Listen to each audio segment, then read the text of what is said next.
Tell my people we the Jews, they tell me it don't matter. like a 3-year-old We even scattered. We hating on each other cause we on different sides of the prison. Hating cause we rock colors on different sides of the prison. Hating cause we speak their language in different types of diction. Hating cause he work in the fields and he work in the kitchen. We're just different slaves.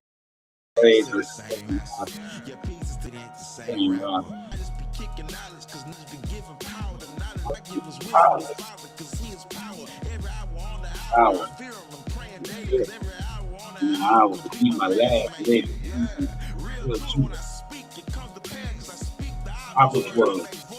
Never that. He gave me orders, told me seek the Oh, Lord. shit. Yourself and make a Judah lose.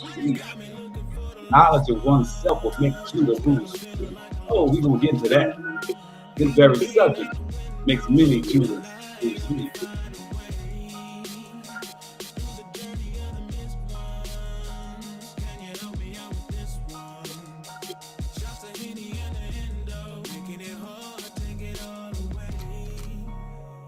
Take it all away. Yeah. Got the frankincense and myrrh.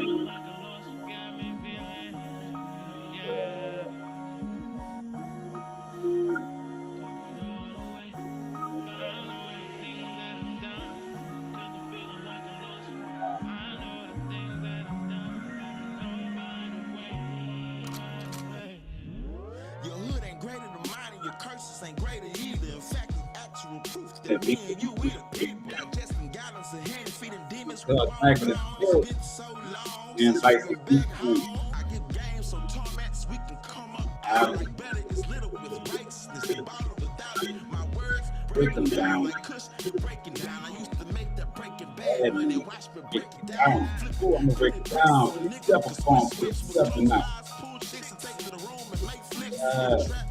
All night. Soft white. Your own people lost the fight. That's supposed to be right. Knowledge of oneself and make a Judah lose sleep like Peter who Christ asked to feed the lost sheep.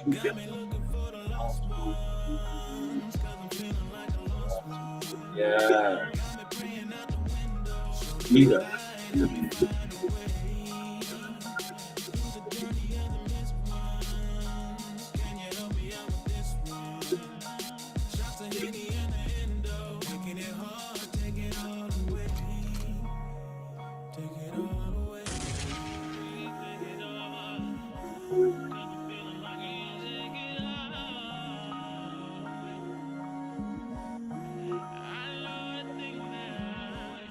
Yeah, keep inviting a few people in. You about to get this in. Wars are gonna be out tonight.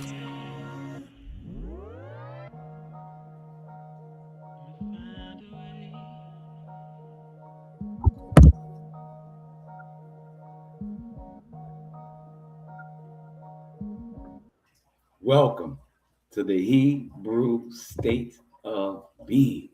I am your humble servant and host for tonight. I am Kayel, in a biblical sense, that is. Let me switch this screen up like I want. There we go. Ah, yeah, there we go. I am in the building with my young and Bellason is here in the building. My wife is out handling her work. My butter pecan is artist 28. Yes. So we are in the building tonight, man. We have got I think, a very special lesson, a lesson to of clarity, right? We in this world and in this time, we often get things confused. We often have so many voices coming at us and so many different perspectives.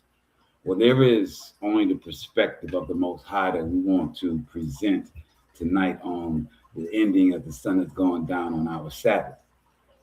The understanding of the Most High is that his law reigns supreme. There is nothing else. The way is how you follow the law. It is really that simple. Exodus 19 and 20 lays out why and the laws in which we should follow. Many people have much issue with that. So we have many doctrines, we have many excuses, we have many reasons to do other things. We get in fear, we have wars, and everybody's looking for an answer. And then all of a sudden, what we've been supposed to do seems too simple to solve the complex problems of the world. I disagree, and so does the Father. Shaddai, as written in Genesis chapter 17, 1 through 2. We are going to blow the shofar so we can get directly into these scriptures, because tonight we're going to deal with Elijah versus Paul. Elijah, obviously a prophet of the Most High, back in the days of BC, before there was a JC, right? And what he was dealing with at the time.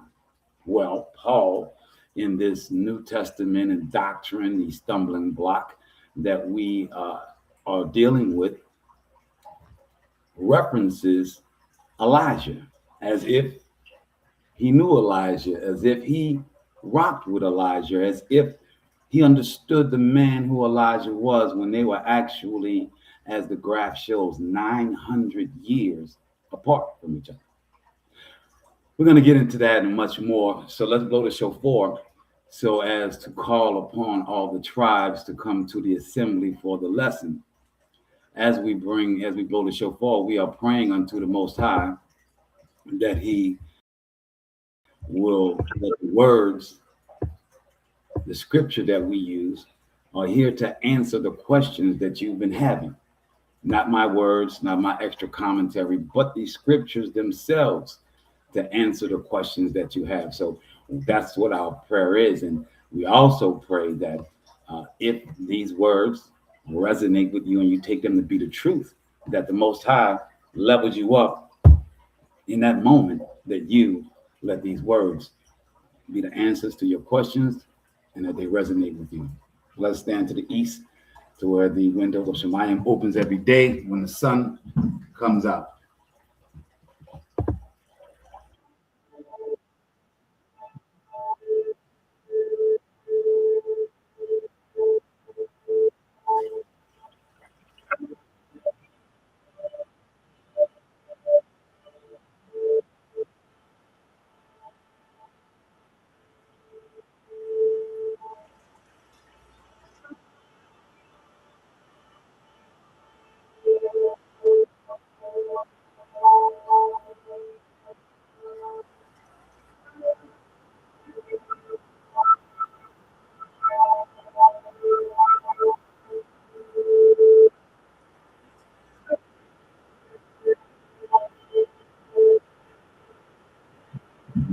Shabbat Shalom, Shabbat Shalom, Shabbat Shalom, man. Oh, praises, man.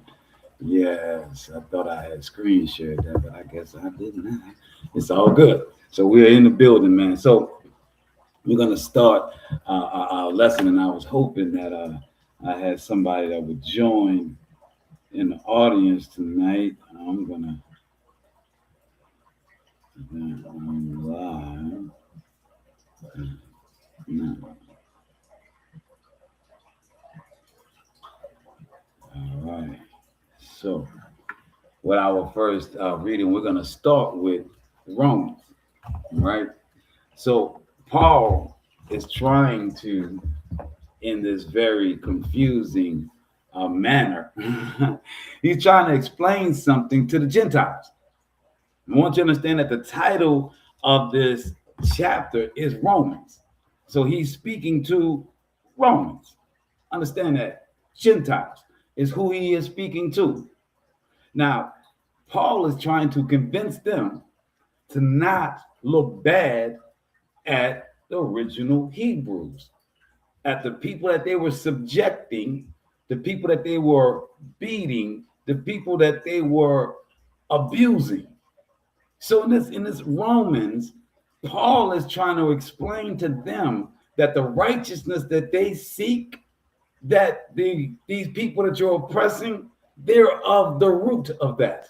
I see my brother in the building, Shotgun Slim. Boy, that suit look too pretty this year, boy. You outdid yourself, Shotgun.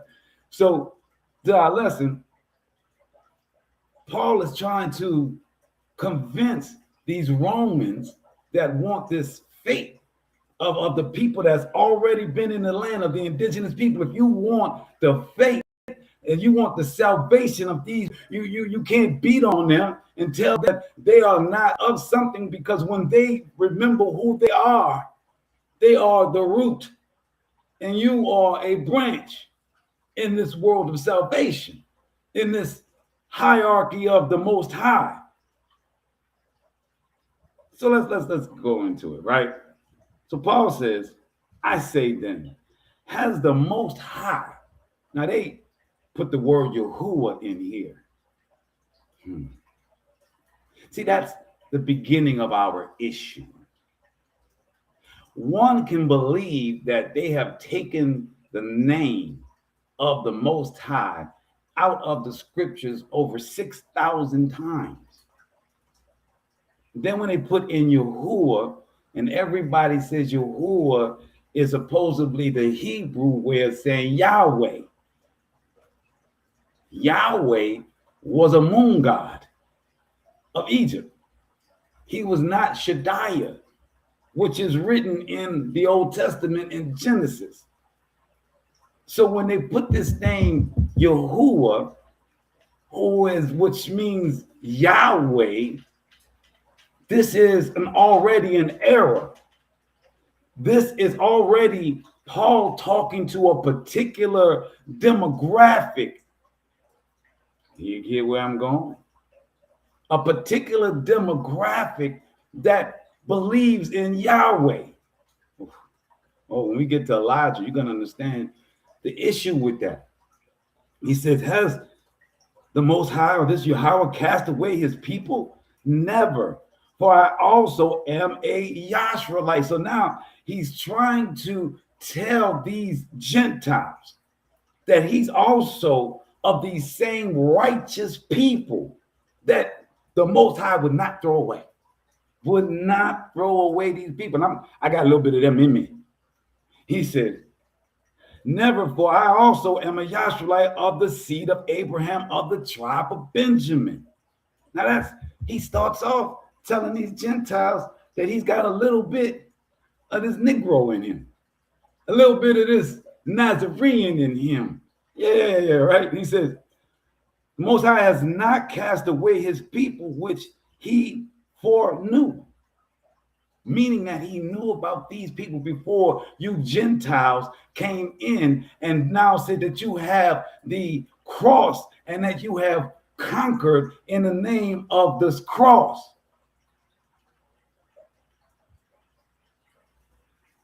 Because remember, Paul, as you can see on the timeline, Paul was from in AD 55 to 65 AD. Well, when we look at time, right, we understand that this is after 589, where 569, 569, I mixed those up.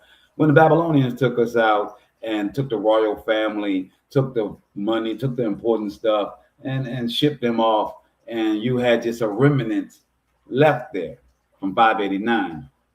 And then we see my man Elijah was in the 900, he was in 800 BC.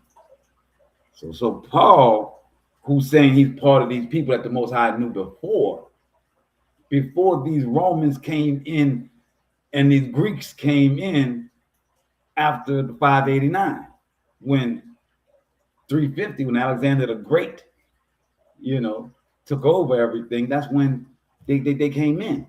So he's explaining to these people that you are talking about, they were already here. They already known by the Most High. He says, know ye not what the scripture says of Elijah? That's what we're going to get to. He says, how he makes intercession to the Most High against Yasharallah, saying against him. The Most High they have killed your prophets and dug down your altars. And I am left alone, and they seek my life. Now that's a quote from Elijah in 1 Kings chapter 19. But before we go there, let's see how Paul introduces that. He says, have you not heard what Elijah says, how he makes intercession to the Most High against Yasharallah? Understand what he's saying? He's saying that Elijah is talking to the Most High. He's coming in between the people of the Most High and the Most High. He's the intersection. And he's petitioning to the Most High against his people. That's what he's saying. He's saying against Yasharallah, saying, Most High, they have killed your prophets. So he's saying that Yasharallah killed the prophets. Our own people killed the prophets.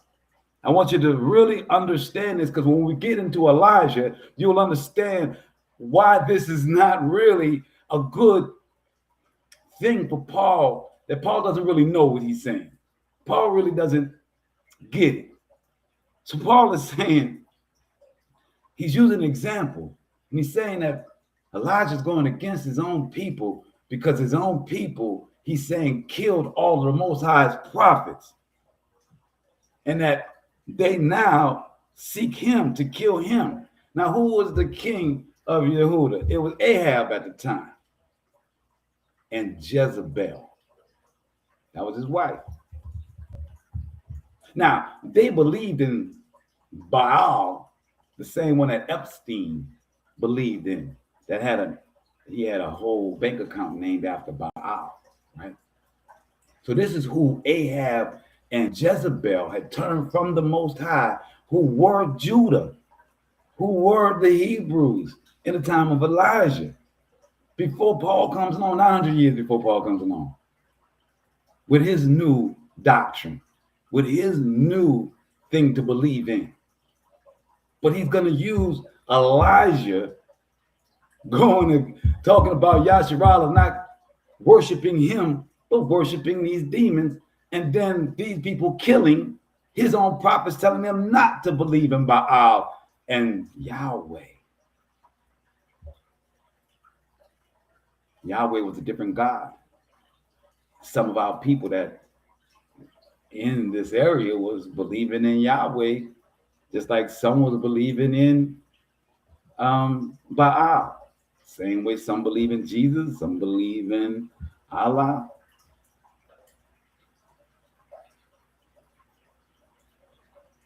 These are the words, right? I'm just giving you context to understand it, because I know what they told you the words were. I know my son is in the building. I'm so glad you're in the building for this lesson. This is what they told you the words meant. So you thought it meant something else, because Paul won't tell you another lie. Paul's going to say, check this out. He says, but what says the answer of the Most High unto him? I have reserved to myself 7,000 men who have not bowed the knee to the image of Baal. So now, if we just take names out and we look back in history, and the Most High says, I don't want y'all worshiping an image. And then today, without any context of your belief system that you were beaten to believe and your parents, your aunt was killed to believe, you would say, okay, they're still worshiping an image. Jesus' piece, Kanye has made famous. So Paul is here talking to the Gentiles, telling the Gentiles not to have an issue with the Hebrews that's really there because they're the root. And don't forget what y'all are reading the same text. Y'all trying to follow Elijah. Remember, the Most High kept 7,000 of them people safe and tough. So when you talking that crap about them, you done beat them down, you done separated them, you done dispersed them, you done put them in slavery, and you think they're nobody, and you think that you can stand up and say you got the property on the Most High in righteousness.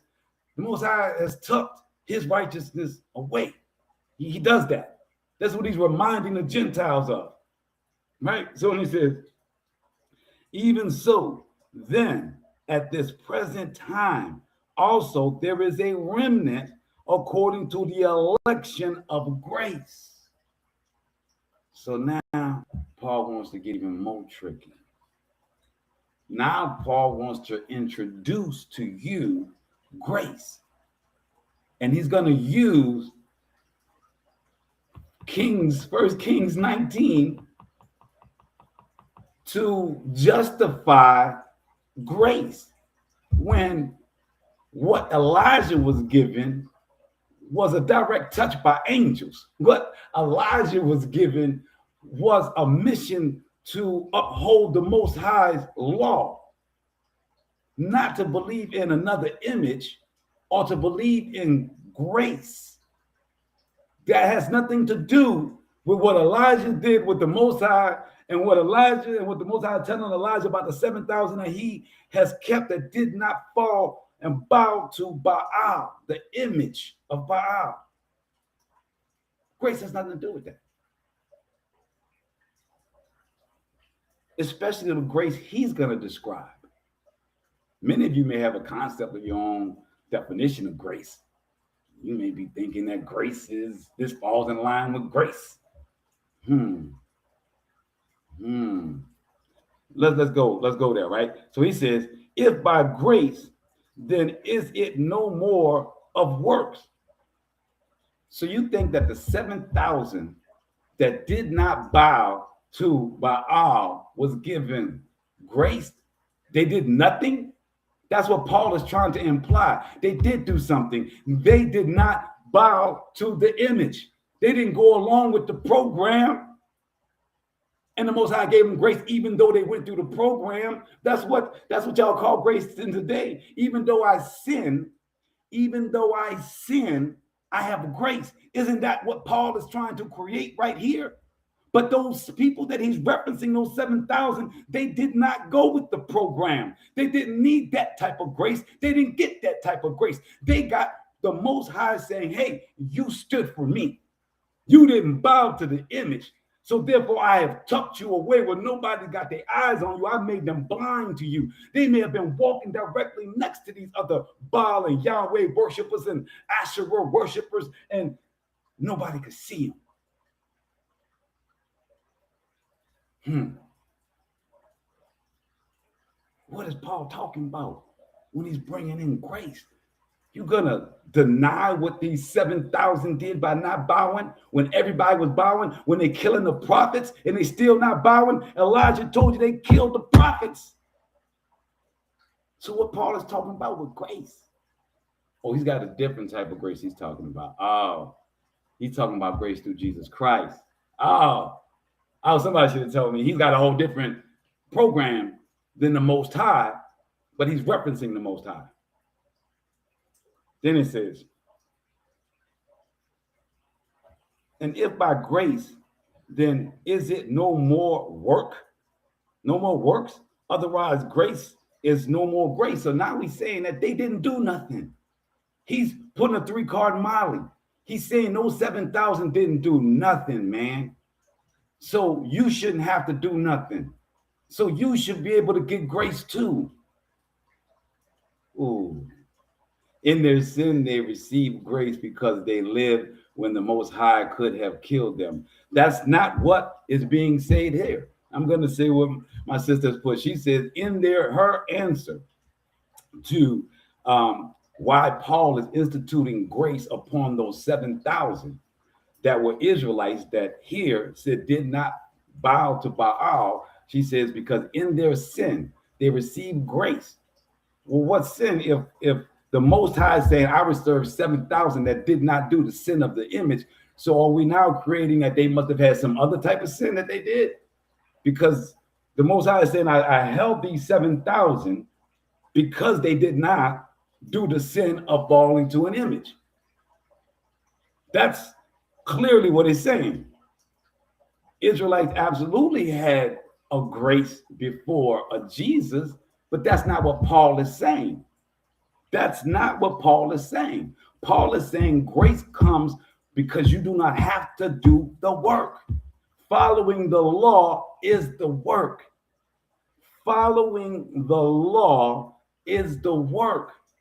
He was speaking to Gentiles, to Romans who are now done away with the law, and he's telling them to not have a problem with the people that's keeping the law, and don't get it twisted that the 7,000 that he held 7,000 there, that he's holding some of these people that he's finding righteous as well. That's what Paul is telling them. So then he says,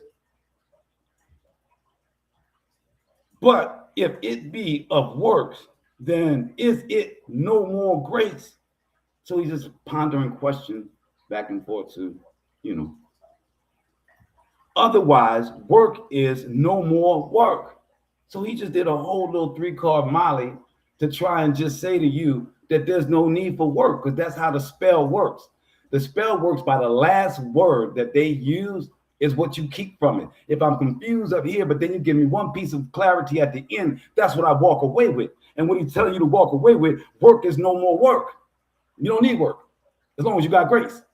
Then verse 7, he says, when then Yasharallah has not obtained that which he seeks for. Now, that's true. That's very true. And we're going to go up to 10, and then we're going to switch over to 1 Kings so that we meant to understand this, what we read compared to what Elijah was talking about.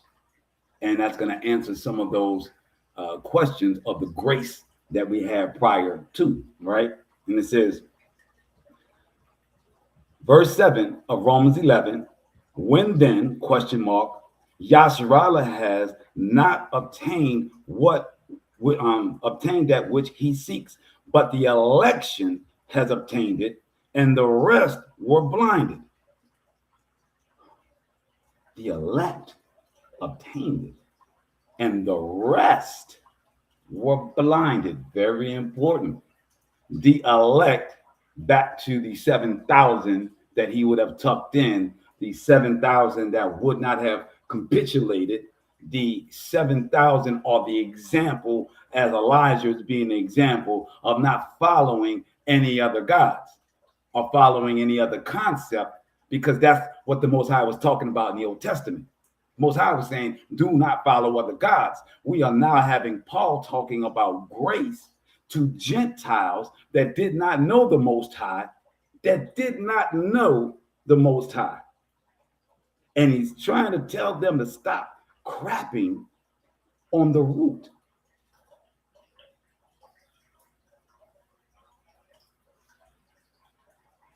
He's not even talking to Hebrews. When he's talking about grace and mercy, he's talking grace and mercy to Gentiles. He says, verse 7, what then? Yasharallah has not obtained that which he seeks for, but the election has obtained it, and the rest were blinded. In the parentheses, they have according to what is written, and then we have another, right? Which is 113. So it says, the Most High has given them the ruach of slumber, eyes that they should not see, and ears that they should not hear, from 114, and that's supposed to be from Isaiah 29:10. So they're referencing, so now he's going to from Elijah to Isaiah, and this one he's referencing Isaiah 29:10 when he says that we've been put to sleep, right, to slumber, so that we would not see and would not have ears to hear. Then it reads, let their table be made a snare and a trap and a stumbling block and a recompense unto them. So what is the stumbling block and what is the recompense? The stumbling block and the recompense is the Romans, the Gentiles that's there. Y'all get it?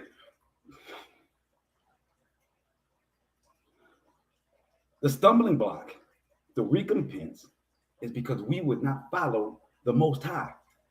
Not that we didn't have grace, that we were not following the Most High, that we would follow other gods. Yahweh was one of them, who y'all call Yahuwah. Asherah was another one. Baal was another one. We were famous for following anything. How about Moloch? How about Rephaim? We were famous for following other gods. And we were famously punished for doing so. Famously punished for doing so. So now you have this gentleman, Paul, saying that now because we were in a slumber, right? Because of this slumber. And now he goes to David in 9. He says, David says, let their table be made a snare and a trap and a stumbling block and a recompense unto them. So now he's using David out of context. When David spoke of this, was he talking about following the Gentiles? No. Was he talking about the grace and mercy of the Gentile Jesus? No. Was he talking of the grace and mercy of Constantine and the cross and the Catholic Church? No. David was not. So if Paul is using grace and mercy to juxtapose the belief of the Gentiles in their idols and in their demigods of half man, half God. Too many debate, was Jesus God or God Jesus? That's not a debate here. So my perspective is that a man could never be the Most High. The Most High would never put himself as a man, as we're going to read in Elijah. We're about to read. Because he doesn't need to do that. That's just one. So no, this perspective, Jesus, Yeshua may have been a prophet, may have been a man that died, may have been a man that stood up and said things, may have been a man that was crucified, but he was not he was not the Most High at all. So if he's not that, if he's not the Most High, and Paul is now juxtaposing everything that's about the Most High into his concept of grace and mercy that was created through Christianity.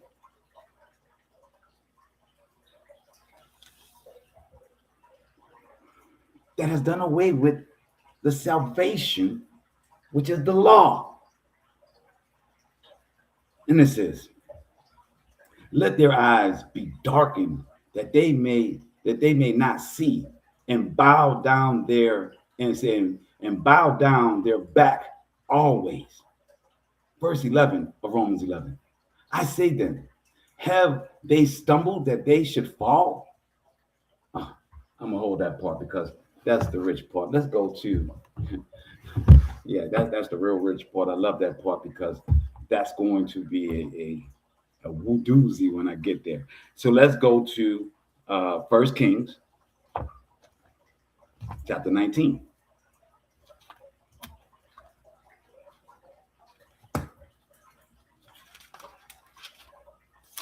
Let's see what Elijah was talking about. And it says, when Ahab told Jezebel all that Elijah had done and how he had put all the prophets to the sword. Do I need to read that again, y'all?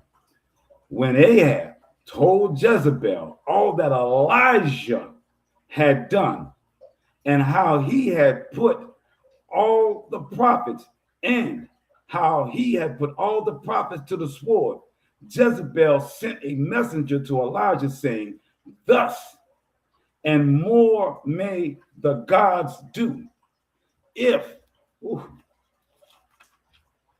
if by this time tomorrow I have not made you one of them. So Ahab, who with Jezebel believed in Baal, went at the ones that were still screaming Shadiah, not Yahweh, not Yahweh, not Asherah.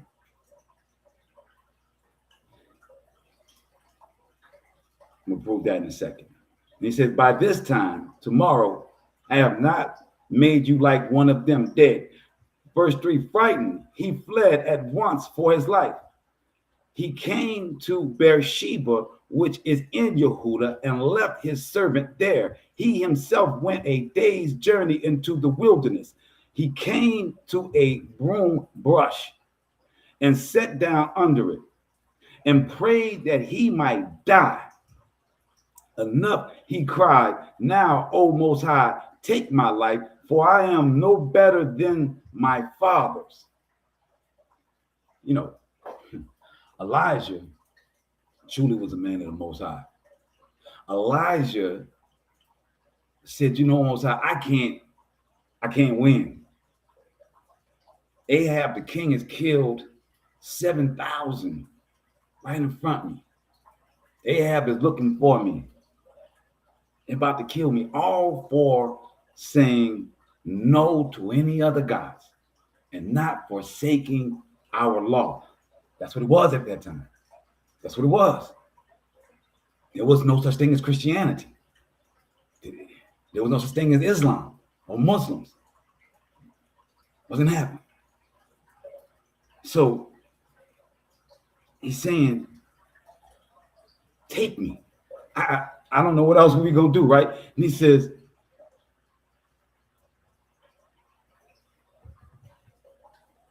I prayed it might die. He says, enough, he cried.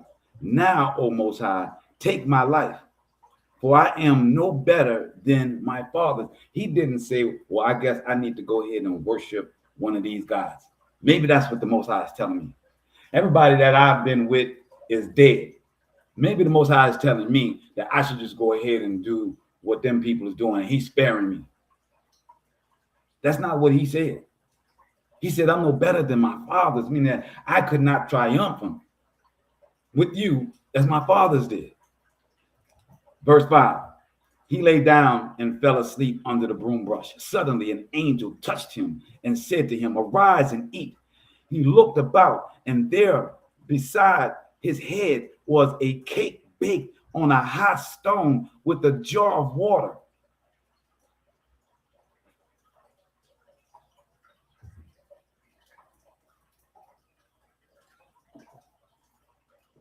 Are we not supposed to believe this? Are we supposed to believe this is ramblings of scripture?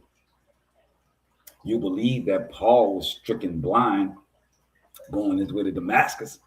You believe that. You believe that he got a vision from Jesus. You don't believe this.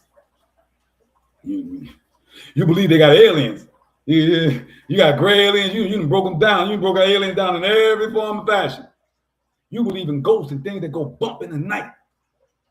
But you don't believe this. All right. So he says, my man had a cake, hot cakes, and a jar of water, right?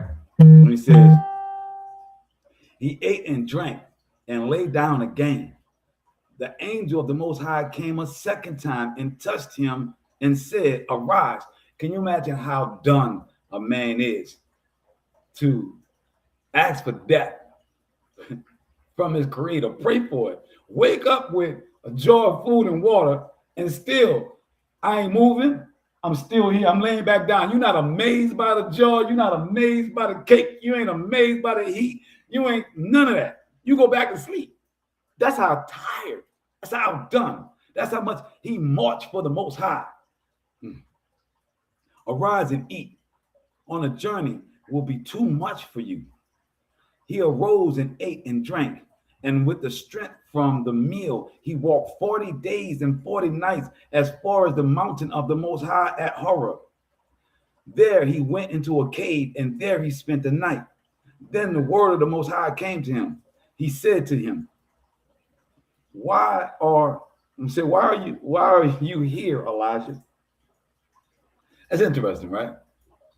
I mean, let's break down some of this. We're talking grace, we're talking mercy, right? We're talking the Most High, right? So the Most High didn't come in explaining or giving a lesson to him. He asked him how he got here. After he just prayed and said, take my life. You turn around and are able to walk 40 nights. It's a horror. With no food, only from the food and the substance that was given to you by an angel. So then the Most High asked him, how did you get here?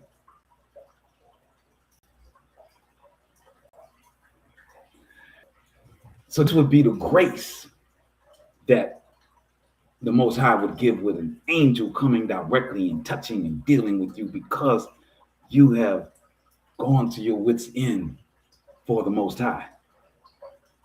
He says, why are you here, Elijah? He replied, I am moved by zeal for the Most High. So my man tells him, and they put the word Lord here, which is the word for Baal. When you want to understand how deceptive these people are, you have to read beyond the scriptures. You have to get the context. You have to know history. As a matter of fact, it's time for our history interjection. So I went down a little road with AI. It don't matter if Paul was black, white, orange. He was of an era. And I am breaking down clearly that Paul is of air. Now, I asked him about the time of Elijah and what did the Israelites believe in? And it says the Israelites were a polytheistic practice in syncretism, worship Yahweh alongside the Canaanite deities such as Baal, Asherah.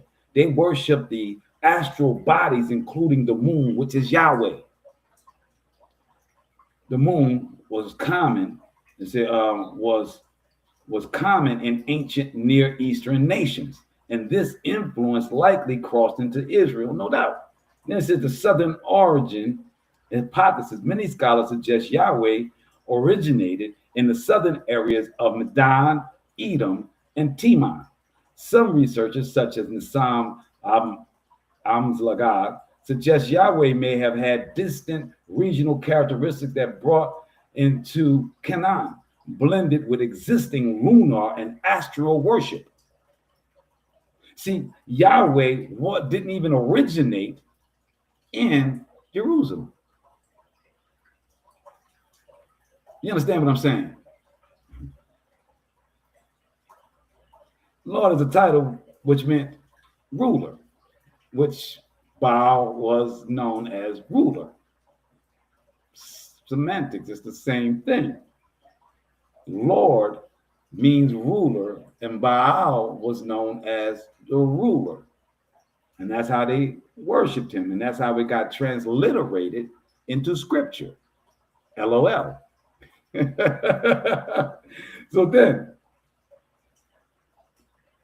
we go to the opposition to Elijah's reform. Elijah's ministry was a direct struggle against the worship of other gods, particularly. When they say particularly, they mean not only. Particularly the existence of these alternative practices and strict reforms initiated by prophets like Elijah suggest that a portion of the population was diversifying their worship to include or prioritize other deities. In this time when Elijah is fighting and he's speaking unto the Most High, and you got Jezebel and you got Ahab, and they're rooting for the Jezebel side, there were still others that was worshiping Yahweh that Elijah and them were fighting for Shadiah.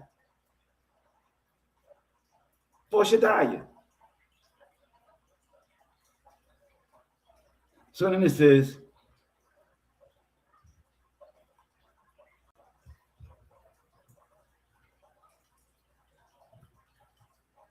He says, I am moved by the zeal of the Most High host. So right after he says the ruler, he then comes back with another title of the God of hosts, which we know as the Most High being the ruler of the army, the Aleph. For the Israelites have forsaken your covenant and torn down your altars and put your prophets to the sword. How do you know when someone is speaking directly of the Most High and not one of these other godly names? Because the Most High has a covenant. The covenant is the law. You break the law, you breaking the covenant. And then it says, your prophets to the sword. I alone am left, and they are out to take my life. Come out, he called, and stand on the mountain before the Most High. So now, as he's talking, already the Most High already has a contact with him. The Most High has already sent his angels to him. He's already eaten the physical heavenly cakes that was provided for him by the angel. He has not eaten for 40 days, fasted. His body is pure. The Most High is talking to him eternally, but yet the Most High says, I am going to make myself in your presence. Tell him, go out to the mountain. He says, and lo, the Most High passed by. There was a great and mighty wind splitting the mountains and shattering the rocks by the power of the Most High. But the Most High was not in the wind. After the wind, and an earthquake. But the Most High was not in an earthquake. After the earthquake, fire. But the Most High was not in the fire. And after the fire, a soft murmuring sound. When Elijah heard it, he wrapped his mantle about his face and went out and stood at the entrance of the cave. Then a voice addressed him, why are you here? So the Most High, when he spoke to him in his mind, he asked him that question first. When he brought him out and showed him earthquakes, fire, and wind breaking the mountain rocks, he was not in those things. Those are the things in his treasure house, as he says. He's got great and terrible things in his storehouse, right? And he says, but it was the light murmuring voice, the softness, the peace of Shabbat, right? He says, voice said to him, why are you here, Elijah? And he answered, I am moved by the zeal of the Most High of the host. For the Israelites have forsaken your covenant, tore down your altars, and have put your prophets to the sword. I alone am left, and they are out to take my life. The Most High said to him, go back by the way you came. This is all, now we're into the part that Paul used as a reference, quoted rather. He says, then the Most High said, go back by the way you came, and on the wilderness of Damascus. So wow. The Most High is telling Elijah to go back to Damascus. The same way that Paul was struck blind on his way to Damascus, right? So he says, when you get there, anoint Hazael as king of Aram, and anoint Jehu, son of Nimshi, as king of Yasharallah, getting rid of Ahab. He just ran because Ahab put 7,000 to death. He ran and asked for his life to be taken. Now Most High said, no. You're about to go anoint and you're going to put a whole new king on, partner. No. Oh, we got work to do, baby. I know you're tired. Yes, that is correct, my sister. The grace and mercy that we had was via the covenant. And Paul nor the Catholic Church can break that covenant. Only you can break the covenant. Understand? Nobody else can do it for you. Only you. And understanding when they tell you that the law is done away with, they mean the covenant is done away with. They ain't no ifs, ands, or buts about it. So when it says, he tells him, also anoint Jehu, son of Nimshi, as king of Yasharallah, and anoint Elisha, son of Shaphat, as Abel Minloah, to succeed you as prophet. That's the one that he told in the beginning. He left his servant right there, and he left and went and ran to the bush in the bloom, right? Before the angels came to him and did all these things, right? And it says, verse 17, whoever escapes the sword of Hazael shall be slain by Jehu, and whoever escapes the sword of Jehu shall be slain by Elisha. I will leave in Yasharallah only 7,000, every knee that has not left to Baal and every mouth that has not kissed him. Oh, Most High said them 7,000 that I saved, that was an elect. They didn't get that by not doing nothing. They didn't get there by grace and mercy and fucking foo-foo flies. No, they didn't. And they didn't back with a covenant with foo-foo flies. They came with swords. They replaced the leadership. They took it whole down and put in righteous men. That's what they did. They didn't capitulate to a new nation. They didn't amalgamate to a new nation. They didn't bow down to the nation's God that was coming unto them. Not for some prophet or Paul to come in between and say, hey, y'all better not mess with them people. I don't know if you read Elijah. Well, baby, we reading Elijah. And what he was telling them, if you read it, then you know that the Most High gonna got them people. And them people ripped shot through people. Better know that. That's what he's telling them. Did you read Elijah? Forget the rest of the fruitful words he said. He told them, did you read Elijah? And if they read Elijah, then they know when the Most High brought that 7,000 out the cave, they came with war. They came with the sword. They came about it. And they killed everyone that wasn't about it. They killed everyone. They said that only 7,000 was left. Only 7,000 was left. So what we talking about? What we talking about?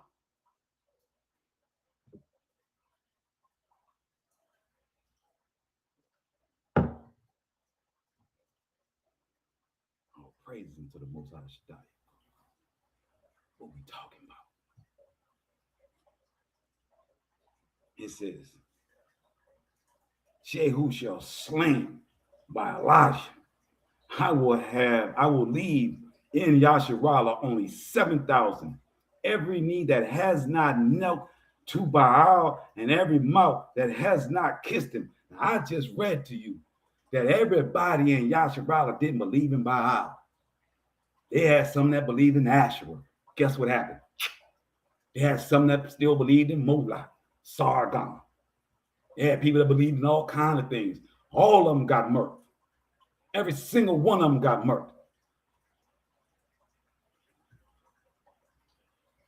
He sent out from there and came upon Elisha, son of Shaphat, as he was plowing.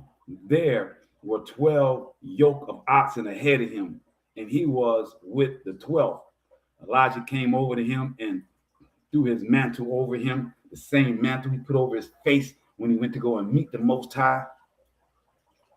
He left the oxen and ran after Elijah, saying, let me kiss my father and my mother goodbye, and I will follow you. And he answered him, go back. What have I done to you? He said he turned him back.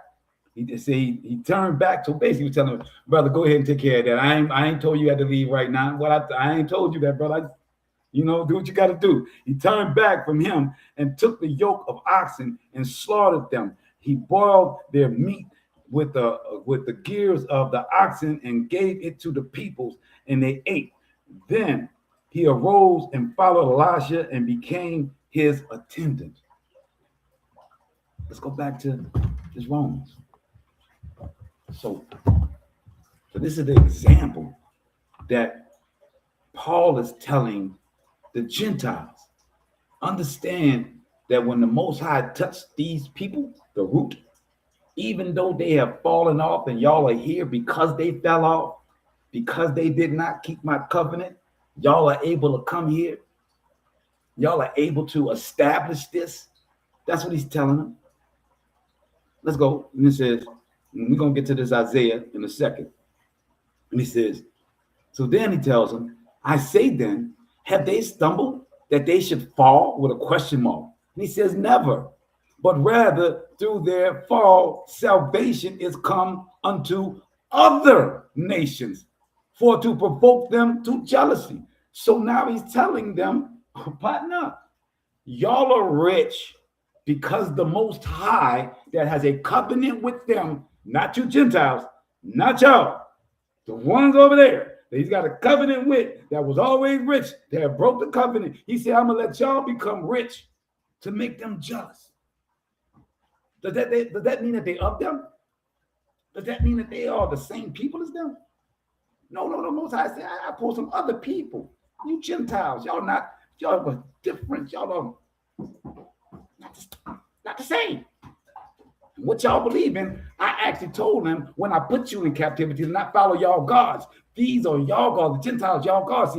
See, they get people confused because they use a Nazarite, to be their new gods, to get us up under them. They use that image, they created it, they're good at that. You dig what I'm saying? That's why all the confusion is. If they'd have used it still gave you the image of a white boy, but they'd have told you that white boy came from Germany and he didn't come from Judah, you wouldn't believe it. If they told you Jesus came from Germany looking like a goddamn German, you wouldn't be dying for him and going to church. They told him he was from you. That's what it was. They said he was from you. And then they made him a demigod like they do. They made you bow to it, which the Most High told you not to as part of your covenant. So this man is telling them, and you're going to see this real quick, right? Because the covenant, everybody calls the Gospels, right? It's the Gospels that we as Hebrews are supposed to be following. Look what he says. He says, y'all got rich because the Most High got mad at them, and y'all getting it now, right? He says, never, but the salvation has come to other nations for to provoke us of jealousy. Verse 12.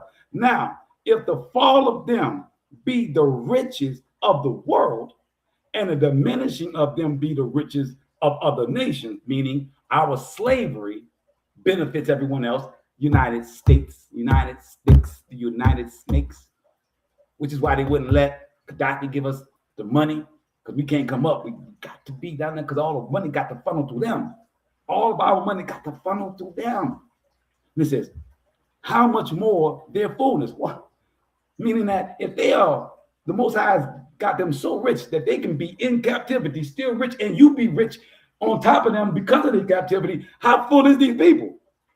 How full of the Most High? How full of righteousness be these people? So then he says, for I speak to you of the nations. So he's telling you again, I'm speaking of the nations. I ain't talking. Them boys, y'all, Elijah, didn't I tell you, you read Elijah, right? They killed their own. They take care of their own. I'm talking to other nations. Them people murks their own that don't follow the Most High. Whole nations, nigga. Whole nations. Yeah, they murk their own that don't act right. Understand what I'm talking about? Most High ordains it. Understand what I'm talking about? Most High tells us to do so. Understand what I'm talking about? To get rid of the weak, because his group, his remnant, is a remnant. It says, verse 13, for I speak to you of the nations insomuch as I am an apostle to the other nations. I magnify my office. He's telling you, don't get it twisted. I ain't them. He told you in the beginning, I'm a Benjamite. He told the Gentiles, look here, bro, I'm telling you, I got a little bit of them people in me. But in actually, at the end of the day, I'm really talking to you. I'm a part of the Gentiles, homie. I'm going to give it to you straight up. I magnify my office as an apostle to you people. So he ain't us. How you gonna put words in Paul's mouth? You gonna make him one of us? Y'all gonna find some history? You gonna find this Paul? You gonna pick up his goddamn grandmother and say the bitch was a Judah? That's what you gonna do?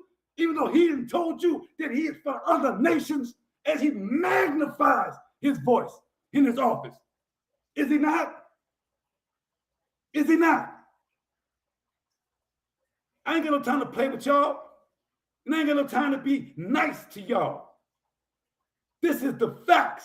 This is on airways for posterity. Don't come here worried about my language. Get the message. You are a stumbling block. You have fallen. The Most High will ordain his people to murk his own people to make sure that the remnant stays with the covenant. What part you missing? What grace and mercy is you missing? Your mercy comes through your covenant and your following. No other place. You don't get no grace and mercy from no other place but following the covenant. No man, no prophet, no nothing. Covenant, laws, commandments.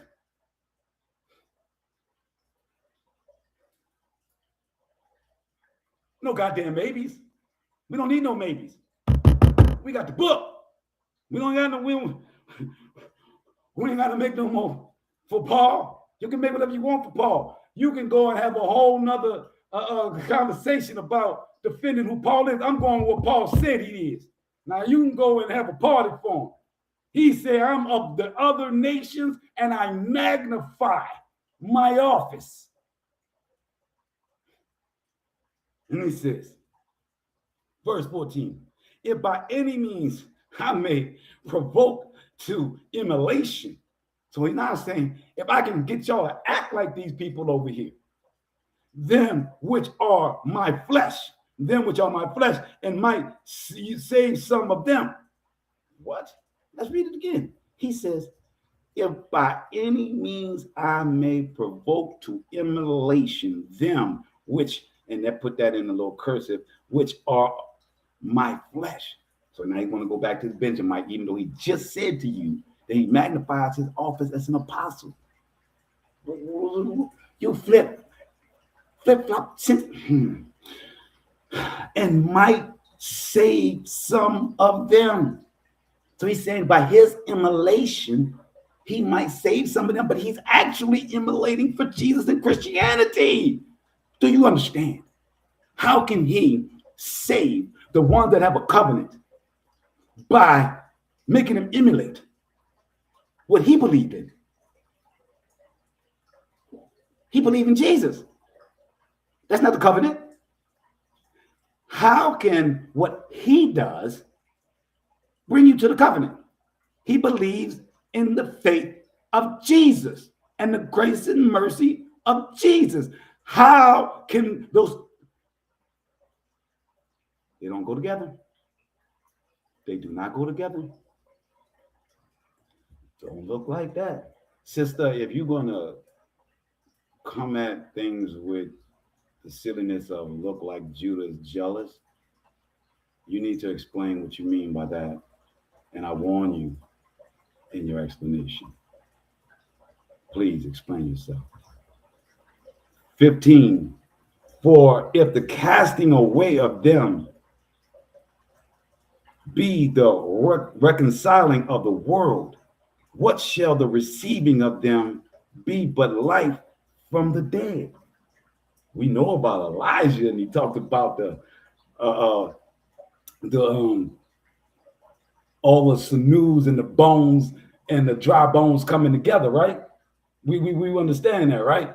So now we referencing that. It says, for if the first fruit be holy, the lump is also holy. And if the root be holy, so are the branches.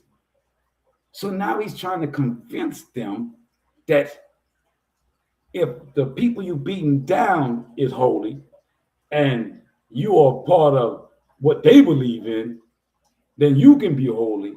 But them that are holy that can become a branch, they can fall off because they didn't believe. A whole lot of three-card Molly to try and explain to some people that you can't shit on the people of the covenant and what they going. You can't kill them and have inquisitions.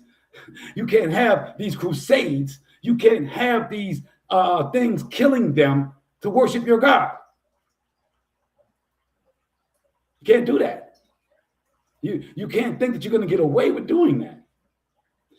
And if some of the branches be broken off, and you, being a wild olive tree, telling them that they are not of, right, were grafted in among them, you're the wild olive tree, and you're doing all this killing for them to believe in your God, because that's not their God. Jesus is not their God. They were the Inquisitions, the Crusades, all of these, the Spanish Inquisitions, all of these things that were done to convert us. into their God. We wouldn't do it. We would not do it, would not do it. They killed us century after century after century for it. Did y'all know that? Did you know that they killed us century after century because we would not believe in the Jesus? We would not give up our covenant. Did you know about Spain and Portugal? Do y'all know about that? And it says, and with them partake of the root and fatness of the olive tree. Boast not against the branches, but if you boast, you bear not the root, but the root. It said, but the root you. He says, you bear not the root, but the root you. They are never the root. He says, if you're boasting against the root, then you're the root of evil. If you're boasting against the root, you're evil. Now, he doesn't say it that way. He should, but he doesn't. And he says, verse 19, you will say then, the branches were broken off, that I might be grafted in. So you're going to say that the original Hebrews had to go. The original children of the Most High had to go so that y'all could bring in a more perfect union of Jesus. That's what he's saying. Because they're bringing in something new. It's not the covenant. They wouldn't kill them if they were part of the covenant, because the covenant has a 10 commandments that says how you treat your brother. And murdering them and killing them is not part of it. It's against it. So they're not them, right?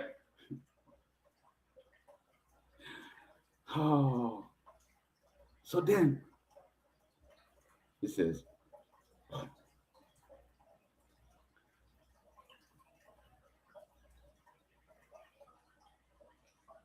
that they might be grafted in even though it was broken off. Verse 20, well, because of unbelief, they were broken off.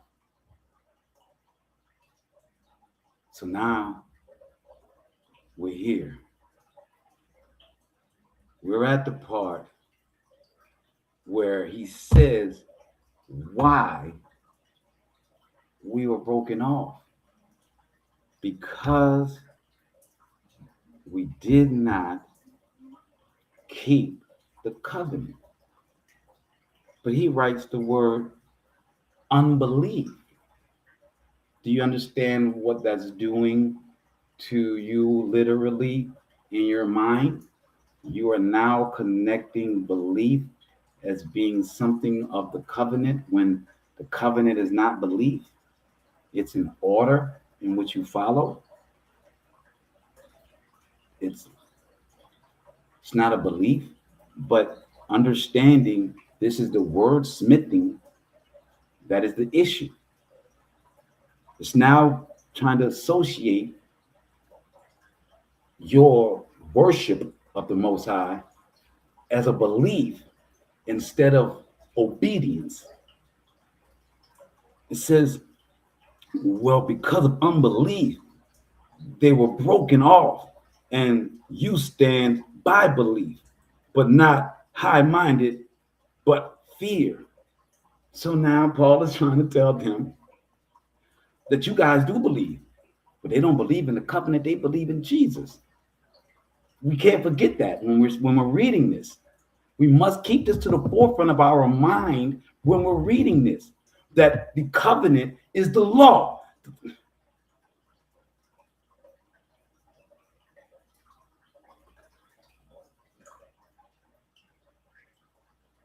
You must understand that no matter how many words they put, there's only one word you need to know: covenant. And it's the forefront of everything. It's the lens, it's the filter. And it says, for if the Most High spared not the natural branches, take heed lest he also spare not you. So he's telling them that these people broke the covenant and you're only here, but don't be high-minded. You should be here with the understanding of fear, because as he took them out, he will take you out. And again, he's not talking to Hebrews. He's not talking to Hebrews. He is only talking about grace and mercy to Gentiles and other nations. This is his words. Now, the Hebrew, you can go in there and try and read this and think that it's a message for you and get yourself confused. That's what you can do. You can go in here and thinking that you're a Gentile and that these words are for you. And at least you forget who your father is. At least you forget. And it says, no, you need to not give me some semantics about the Gentiles giving the law. The Gentiles do not follow the law. The world was given the law. The Gentiles do not follow the law. So to say that the Gentiles were given the law is a misnomer, it's a misdirection, and it's leading our people into the wrong place because it's giving them an excuse for the Gentile, which they need none. They need none for the atrocities in which they've done. Gentiles were given the law since Job. Since Job. So that only means that their atrocities and their confusion is all lies if they were given the law. Verse 22.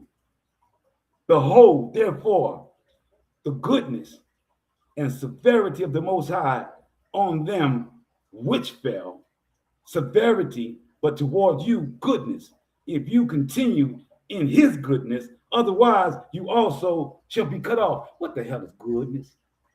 Come to somebody tell me, well, what is goodness? See, when you're talking to a crowd of people that don't want no law, when you're talking to a crowd of people that you're just trying to convince them to do something, right? They tell you things like, yeah, just be good. Now, everybody can walk away and create their own concept of what that good is, and then now they are aligned with the Most High. Do you understand that that is what is written here? Do you guys understand that is what is written here? That's what Paul's telling them in the council as being a apostle unto them. Don't mess with them people. Be good. No covenant, no law. He said, be good. What that mean, y'all? What does be good mean? That's surely not what the Most High says. The Most High in Micah says, for man, I have told you what I have required of you. That ain't the same thing as Paul's saying. So then he goes in and he says, for which were cut out of the olive tree, right? Grafted in. Otherwise, you shall also be cut off. Verse 23. And they also, if they abide not still in unbelief. So now he's saying that long as we believe, like us, the root, if we come back to belief, remember I told you using these words is how they confuse you. We don't come back to belief, we come back to the covenant. We don't come back to belief, we come back to the covenant. I got a friend of mine that professor said, man, I don't believe in nothing no more. I'm like, what you mean, bro? Like, yeah, man, all that belief, people always talking around what they believe in and they ain't never seen, they ain't never touched them. I'm not into all that belief stuff. I say, well, there's a big difference between knowing and believing. See, the people of the covenant know. They don't believe. See, when you weren't part of the 7,900 years before Paul that saw what the Most High did, you didn't have belief. You saw your own people turn to other gods. The Most High, in turn, saved 7,000 plus Elijah, and then kills everybody else but the 7,000 that stayed true and did not bow their knee to an idol. See, that's not belief for those people. That's not belief. That's a covenant. They did something. The Most High did something. These were all action. These are all works. These are all works.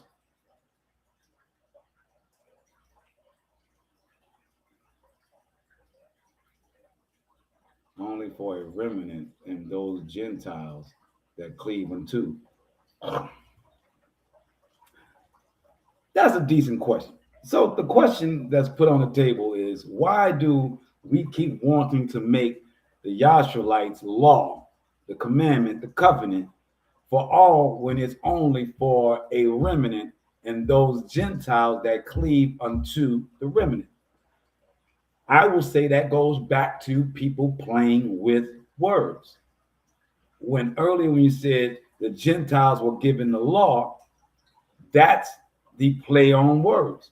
So it should be in the correct order of the children, the root that follow the law, the covenant, no belief.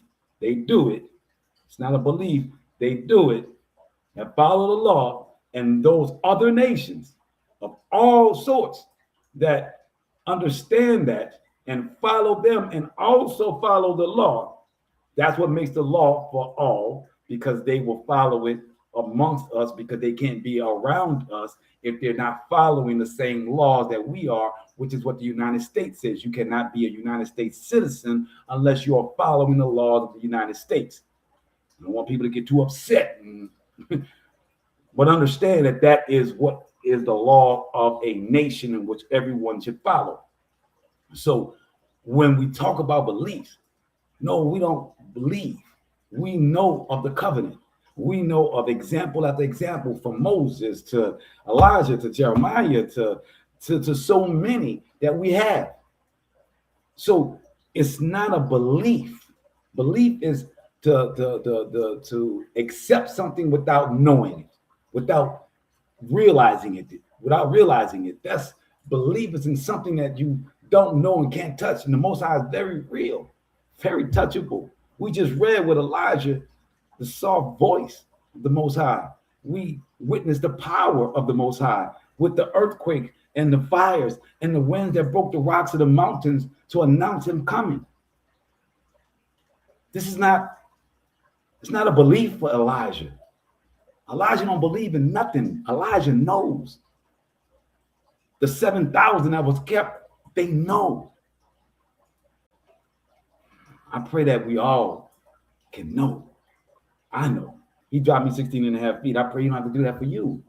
I pray you don't have to do these things for us. I pray that my emotion, my energy, my fire that I give is something to be able to penetrate. My banter, my laughter, I hope it breaks a wall. I pray reading this and comparing this can show people, hey, there was a clear understanding here, and there's a different understanding over here. Point blank. Where you go with it from there is in your spirit. The Most High is going to deal with you. I'm planting the seed to let you understand that what Paul is speaking of is not what Elijah was doing. It is not what we were doing as a root. So then it reads, and I'm going to Isaiah for my precept, and I got another, but before I get ahead of myself. So, and it says, verse 22, Romans 11, behold, therefore, the goodness of and severity of the Most High on them which fell.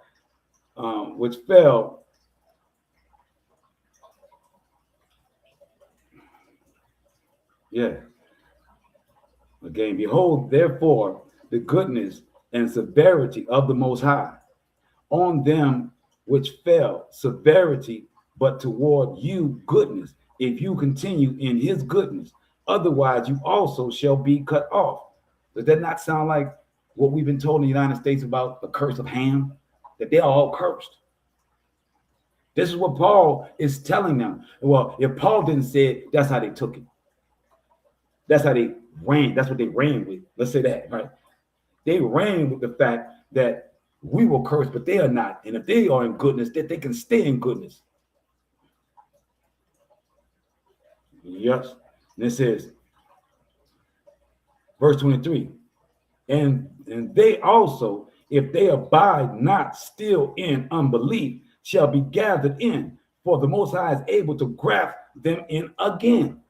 For if you were cut off of the olive tree, which is wild by nature, saying that you are not a part of the natural one, and if you are cut off from that one, and were grafted contrary to nature, into a good olive tree, how much more shall these which be the natural branches be grafted into their own olive tree? For I would not, brethren, that ye should be ignorant of this mystery, lest should be wise in your own conceit. Because we're about to get to the good part. In his own conceit. That blindness in part is happened unto Yasharallah until the fullness of other nations come in, which is we are in, the Edom, Esau, and them. And so also Yasharallah shall be saved, as it is written. And it goes, there shall come out of Zion the deliverer, and shall turn away wickedness from Yaakov. For this is the covenant unto them, shall take away their sins. So let's go to this Isaiah 59:20, right? Because they use that to say that all of Yasharallah will be saved. And that's just not true. It's not what it says in Isaiah 59, which he actually quoted in this, right? So let's go to Isaiah 59, verse 19, right? Before it all starts. Let's go to 18. All right. According to their deserts, so shall he repay fury to his foes. So the Most High is saying, according to the way that you do your evil, that's how you're going to get paid back, right? He shall make requital to his enemies, requital to the distant lands of the nations. From the west, they shall revere the name of the Most High, not Jesus, and from the east, his presence. For he shall come like a hammered in stream, a hemmed in stream. So it said the Most High is going to come in like a hemmed in stream, seam. So like it's going to be internal. It ain't going to be some outwardly thing. It's going to be internal. And he says, stream, which the wind of the Most High drives on. He shall come as redeemer to Zion, to those in Yaakov who turn back from sin. So Isaiah did not say some journeymen. What did he say right here? Let me read it again. Your boy say, there shall come out of Zion the deliverer. That's what he wrote. There shall come out of Zion a deliverer. When you go down to it, it tells you he's referencing Isaiah 59:20-21. Let's go. So that was 19, right? But I just read 19. Now we're gonna get so he says, which the wind of the Most High drives on. Verse 20, he shall come as a redeemer to Zion. So who is he? We just read 19. 19 saying the Most High is gonna do it, not somebody. So then in 20 it says, he shall come as redeemer to Zion, to those of Yaakov who turn back from sin. So this nigga Paul right here, just this nigga Paul, to try and make Jesus, who he's telling them to follow, as the deliverer that shall come out of Zion and shall turn away wickedness from Yaakov, when that's not what is written. I read you 19, where the Most High said he's going to repay all of his enemies. He said, with quiver, they're going to get it. Every one of them. And he said, all you that sin, the way you sin, that's how you going to get it. Then he says, at this time, he's going to come out, right? So that means all Yasharallah can't survive, right? All of Yasharallah can't live. But the Most High said, I'm going to kill you and deal with you in your sins. Does that mean that all of Yasharallah ain't going to be saved? Ooh, come on, hold on. Come on. Then it says, he shall come as a redeemer to Zion, to those in, not all Yaakov, to those in Yaakov who turn back from sin, declares the Most High. And this shall be my covenant with them, says the Most High, my spirit, which is upon you, and the words which I have placed in your mouth shall not be absent from your mouth, not from the mouth of your children, nor from the mouth of your children's children, says the Most High, from now on for all time. But Paul is using this. Boy, look at him, boy. Boy, if I had that nigga around me, boy, let me tell you, boy. See, when you hear that Paul got jumped, you understand why? When you hear that Paul got jumped by the community of Hebrews, you got to understand why, man. You got to say at least it's plausible that you can get it.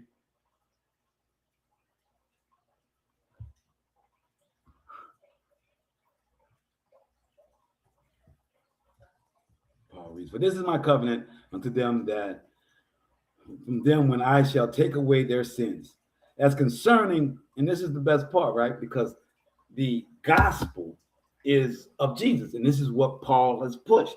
So then Paul says, because of understanding what is said in Isaiah, as concerning the Besserah, which is the gospels, the good news, they are enemies for your sakes.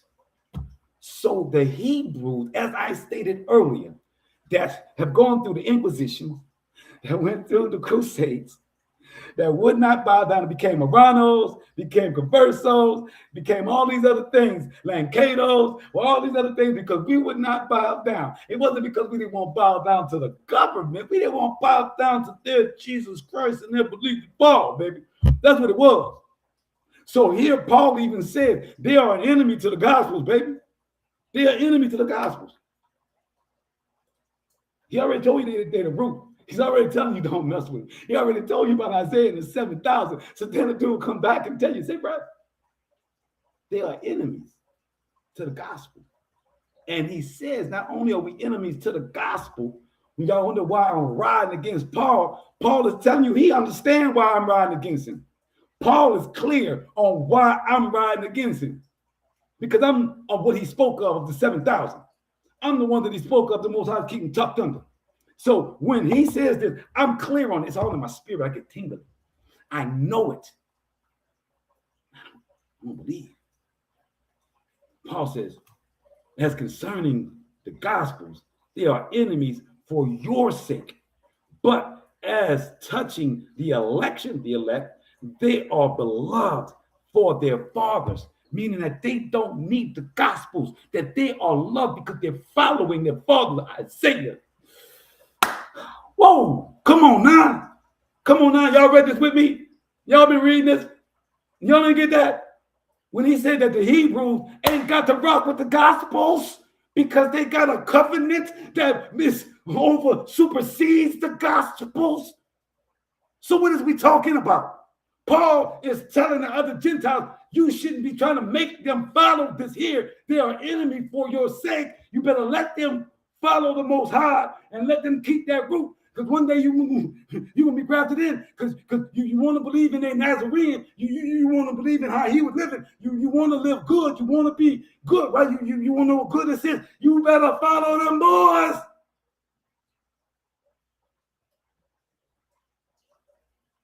You better follow them boys.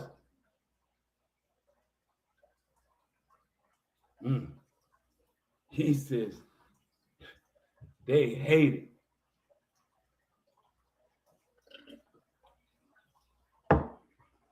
Paul said, and it's for y'all's sake. Y'all better be happy that them boys hate this gospel, man. Because the Most High might get a whim to destroy all of this. If he ain't got no inheritance on this earth, he ain't got no remnant here. Most High might just whack it all out, baby. Might just whack it all out. He says, for enemies for your sake, but as touching the elect, they are beloved for the Father's sake. For the gifts and calling of the Most High are without repentance. For as ye in times past have not believed the Most High, yet have now obtained mercy through their unbelief. Why you get mercy through your unbelief? They got mercy. 7,000 in the cave got mercy because they was on the covenant, man. Verse 31. Even so, have these also now not believed. We're back in Romans. I'm going to go back over here to Isaiah in a second. It says that though your mercy, they also may obtain mercy. That's 31. Even so, have these also now not believed that through your mercy, they also may obtain mercy. Through his mercy, they may obtain mercy. Verse 32. For the Most High has concluded them all in unbelief. Yes, all of them are unbelievers. No matter what your Bessera is, right? That he might have mercy upon all. That's what he want to go down. Now everybody's a sinner. Everybody bad. Don't matter what you do. You can believe in Jesus, you can believe in that. Everybody get it. No, that's not what it said in Isaiah. Isaiah said he's going to kill, he's going to murk, he's going to knock them all out. Verse 33. Oh, the depth of the riches, both of the wisdom and knowledge of the Most High. How unsearchable are his judgments and his ways past finding out. For who has known the mind of the Most High, or who has been his counselor? I thought your Jesus was. See, that's what he's trying to say. See, he's trying to tell y'all that Jesus is God. Because if Paul is saying Most High got no counselor, where's Jesus at? Where the Isusus? I mean, Paul said a lot of things, man. Paul all over. Paul be all over the place, bro. Paul, that boy. Boy, sick. Who counsels the Most High? Where's Jesus at? Who's these Isusus? Oh, y'all saying he is that? We don't believe that. No, we ain't never going with that. That's why the Hebrews got a covenant. That's why the Hebrews got a covenant. We don't believe that. They try to even to, we say, because they even tried to convey the word becoming flesh. Yeah, you know who in the beginning of Genesis, this is how ridiculous. Yes, that he was the spirit that hovered over the waters and created everything. Well, I thought the Ruach HaKodesh is the spirit of the Most High. So now Jesus is the Ruach HaKodesh. That what that is?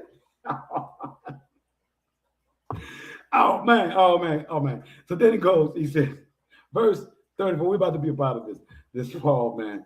For he who has known the mind of the Most High, or who has been his counselor, or who has first given to him, and it shall be recompensed unto him again.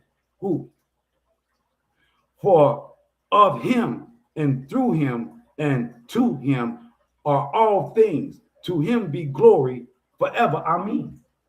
So if you read this, you will be like, wait, 4 chapters later, who is JC, bro? You just stood 10 toes on the Most High in the covenant.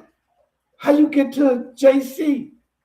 How you get to a more perfect union with a belief, with an idol? The idol first was a cross. Then they threw him on it. Constantine first rode the cross. Then they threw him on it. And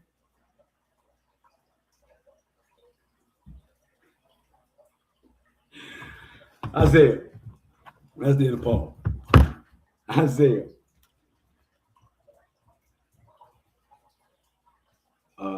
What part I'm going to read?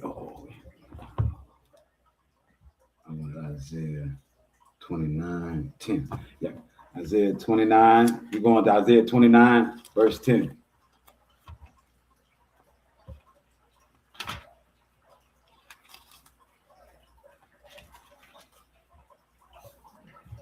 Isaiah 29, verse 10, it says, for the Most High has spread over you a spirit of deep sleep, and has shut your eyes, the prophets, and covered your heads, the seers, so that all prophecies have been to you like the words of a sealed document. This is being spoken to us. This is Isaiah, the apostle for the Hebrews, the disciple for the Hebrews. You know what I'm saying? So Paul is for the other nations, and he magnifies his office. Well, this is the magnified office of the servant of the Most High. And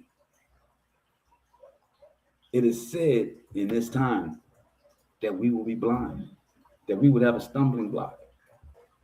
What other stumbling block could it be?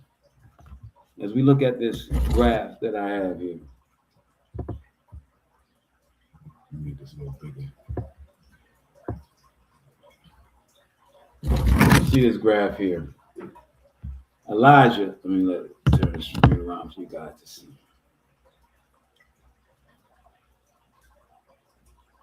See Elijah, oh man, no. My bad, guys. I almost messed up a whole lot. So Elijah was in 870 to 850 BC. The death of Isusus was in 30 CE, Common Era.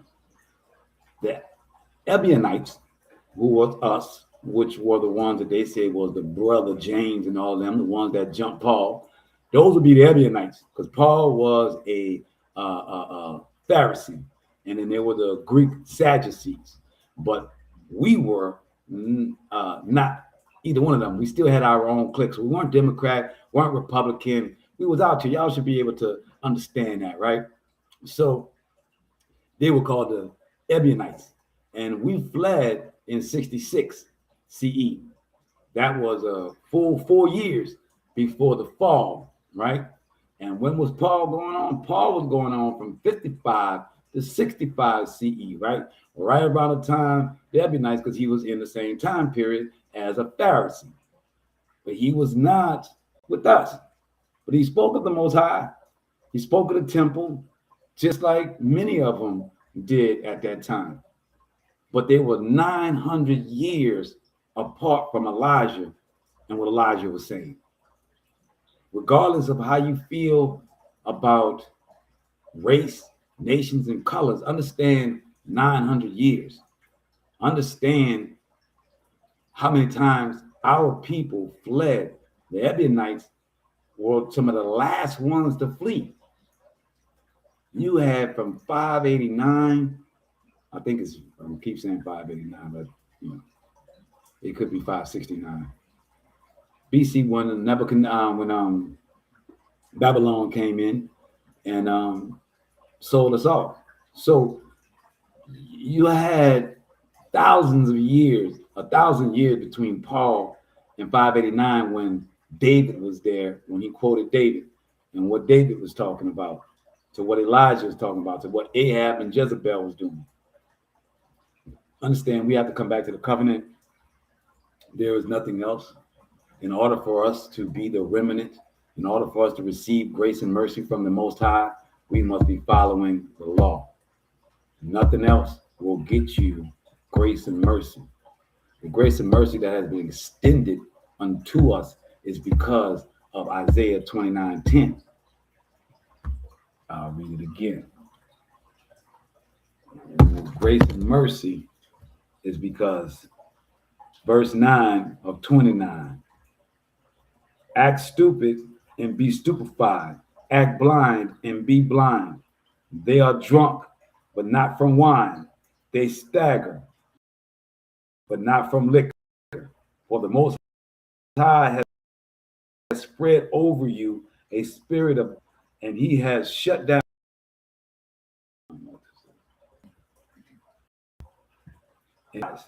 and covered your heads, the seers, so that all prophecies have been to you like the words of a sealed document. If it is handed to one who can read it and he is asked to read it, he will say, I can't, because it is sealed. And if the document is handed to one who cannot read and he is asked to read it, he will say, I can't read. My Most High said, because the people has approached me with its mouth and honored me with its lips, but has kept his heart far from me. Again, verse 13, Isaiah 29. The Most High said, because that people has approached me with its mouth and honored me with its lips, but has kept its heart far from me. And who is the Most High? He is not Isusus. He is not Allah. He is not Muhammad. He is not the preacher. He is not the priest. He is Shaddai. And its worship of me has been a commandment of men, learned by rote. Truly, it says, I'm gonna read this again because y'all just because that people has approached with its mouth and honored me with its lips, but has kept its heart far from me, and its worship of me has been a commandment of men, learned by rote, R-O-T-E, by written. Verse 14, truly, I shall further baffle that people with bafflement upon bafflement, and the wisdom of its wise shall fail, and the prudence of its prudence shall vanish. Ha! Those who would hide their plans deep from the Most High, who do their work in dark places and say, who sees us, who takes note of us, how perverse are you? So when we come to this understanding what Paul and Jesus and the Gospels have brought unto us, the Most High says, I'm going to baffle you. You want to play stupid? I'm going to stupefy you. You don't know who I am? Oh, I'm going to give you something. Let's go to Genesis, our last verse for the night. Genesis chapter 17, verse 1 and 2. As he spoke to Abraham, as all these people say they claim to be the children of Abraham. They all claim to be a sect of Abraham. Genesis chapter 17, when Abraham was 99 years old. So who you think Abraham was praising before he was 99? The Most High appeared to Abraham and said to Abram, I am Shaddai. Walk in my ways and be blameless. I will establish my covenant, not my belief. Understand the words that each individuals are using. Yeah, let the filthy stay filthy. It says, I am Shaddai. Walk in my ways. There's no Yahuwah here. They replaced Shaddai everywhere else, but they left it in Genesis 17. Why? Ask yourself that. I don't know. I'm just going to tell you, the Most High left it here for me to see. He left it for me to see. I went on months of deep prayer and search on his name, Shaddai. I went deep. The EL that they put in front came along later when the Aramaic came in, because El was part of their language system that was a derivative of the Hebrews. The Hebrews' original language is Lakish, right? The Lakish language was an AL, not an EL, because the A stood for the first letter in the Hebrew alphabet, which was the Aleph, which was the head, which was the leadership.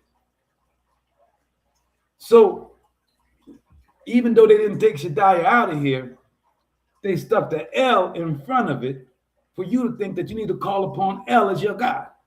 Because so people are so damn lazy that they will only take the beginning of something. You know, we like to give nicknames to everything. You know what I mean? It says, I am, which is Ahaya Shaddai. Ahaya Shaddai, walk in my ways and be blameless. I will establish my covenant between me and you, and I will make you exceedingly numerous. What are the names that we're using, man? When we can find that Yahweh was transliterated through the Tetragrammaton to turn into Jesus, or Yod-Heh-Wah-Heh. I am that I am. He didn't say his name was I am that I am. He did not say his name was I am that I am. He says, I am Shaddai. We have gone so far from Abraham to Moses. We in captivity. We done lost our mind again. So when Moses asked the Most High, who should I say sent me unto these slaves, unto these people that are in Egypt as slaves? What do I say to them? I grew up in the Pharaoh's house. I grew up, they know me. I'm Moshe. I was with the Pharaoh's son. They know me. Who am I going to go and tell them is talking to them? He says, I am that I am. He like, they know who I am. You say I am that I am. Clear. So where we get Yahweh from? Where we get Yahuwah from? Where we get it from? Where we get Isusus from? Where we get Jesus from? Where we get Allah from?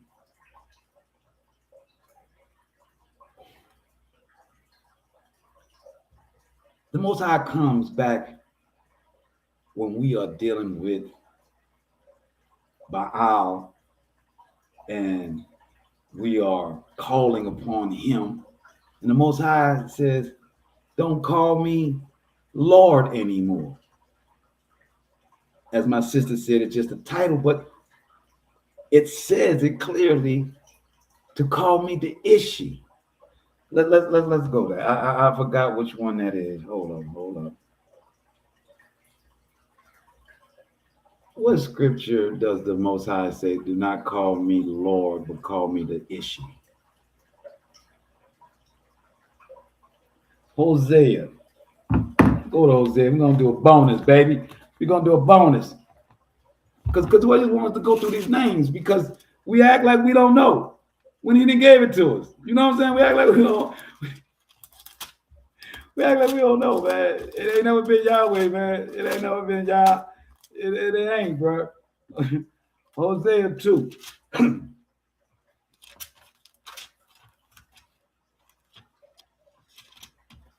tearing up the page. I can't wait to get to it. Hosea 2, verse 16. And he says, for I will remove the names of Balaam from your mouth, and they shall never more mention me by name. In that day, I will make a covenant for them with the beasts of the field, the birds of the air, and the creeping things of the ground. I will also banish bows, swords, and war from the land. Thus, I will let them lie down in safety. And I will espouse you forever. I will espouse you with righteousness and justice, and with goodness and mercy. And I will espouse you with faithfulness. Then you shall be devoted to the Most High in that day. And I will respond. I will respond to the sky. Well, I don't want to have the issue written here. Oh, here, it was above that. It go to 18. It says, and in that day, you will call me Ishi, and no more will you call me Baal. For I will remove the names of Balaam, which was Lord. That was the names that they used. And they just took Lord from that time and just threw it on in the scripture because it was the Mezorites, the Karaites, which were Khazarians that are the Masoretic, over the Masoretic text of these books, right? We know this, right? We studied, we learned it. We understand that the book has been edited and altered by the enemy. We understand that. So we go deeper. Now it says, if my people who are called by my name, well, guess what? They changed all the names. We don't know. We know Shadiah. People use that by name by having Ishiyahu and the Yah in all of the names.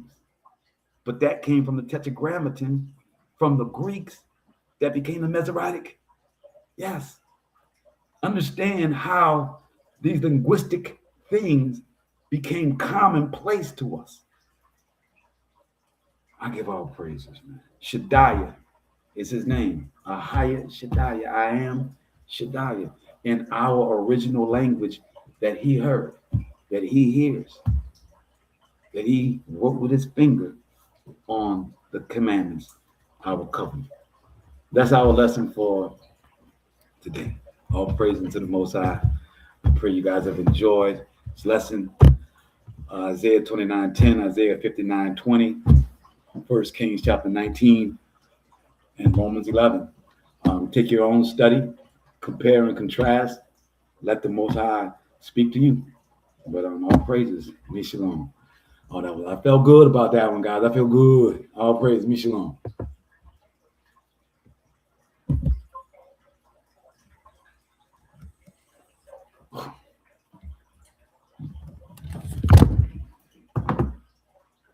Okay. So I had a question. Uh-huh. It's not pertaining to the show, but All right. I have a question. So we